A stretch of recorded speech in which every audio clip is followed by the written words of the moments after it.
Hi, இன்றைக்கான தமிழும் சரஸ்வதியும் review பார்க்கலாம். கம்பெனியில் பதவிகள்லாம் முடிவு பண்ண வேண்டியது இருக்குது. அதை தமிழ் நானே முடிவு பண்ணிக்கிறேன் அப்படின்ற மாதிரி எல்லார்ட்டையும் சொல்லிடுறாரு. வீட்டில் எல்லோரும் பயந்துக்கிட்டு இருக்காங்க. யார் யாருக்கு என்னென்ன பதவி கொடுப்பா அப்படின்னு சொல்லிட்டு பயந்துகிட்டு இருக்காங்க. கேட்டு பார்க்குறாங்க, சொல்ல மாட்டுறாரு. அப்போ கார்த்திக் எந்த பதவியாவது கொடு அப்படின்னு சொல்லிட்டு அம்மா கேட்குறாங்க. எனக்கு வீட்டில் உள்ளவங்களாம் பயந்துக்கிட்டு இருக்காங்க. கார்த்திக் எந்த பதவியும் கொடுக்கலைன்னா பாவம் கார்த்திக் கோச்சுப்பான் அப்படின்ற மாதிரி பேசிக்கிட்டு இருக்காங்க. கார்த்திக்கும் வசுக்கிட்ட அதே தான் சொல்லிக்கிட்டு இருக்காரு.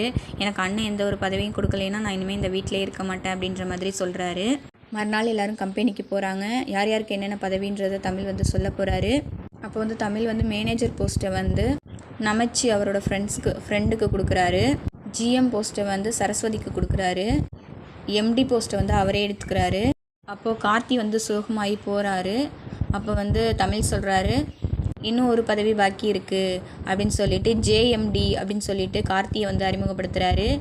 நான் உன்னை என்றைக்குமே தாழ்வாக நினச்சது கிடையாதுடா அப்படின்னு சொல்லிட்டுலாம் பேசுகிறாரு. நீ என் தம்பிடா, உன்னை திட்டுற உரிமை எனக்கு இருக்குது, அதுக்காக நான் உன்னை எல்லோரும் முன்னாடி விட்டு கொடுத்துட மாட்டேன் அப்படின்ற மாதிரிலாம் தமிழ் பேசுகிறாரு. அவரும் புரிஞ்சுக்கிறாரு.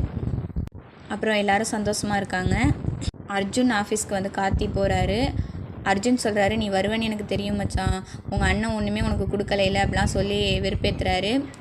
எங்கள் அண்ணனையும் என்னையும் பிரிக்கலான்னு பிளான் போட்டியா அப்படின்னு சொல்லிட்டு எங்கள் கம்பெனியோட ஜேஎம்டி யார் தெரியுமா அப்படின்னு சொல்லிட்டு தமிழ் சொல்கிறாரு. கார்த்தி தான் ஜேஎம்டி அப்படின்ற மாதிரி சொல்கிறாரு.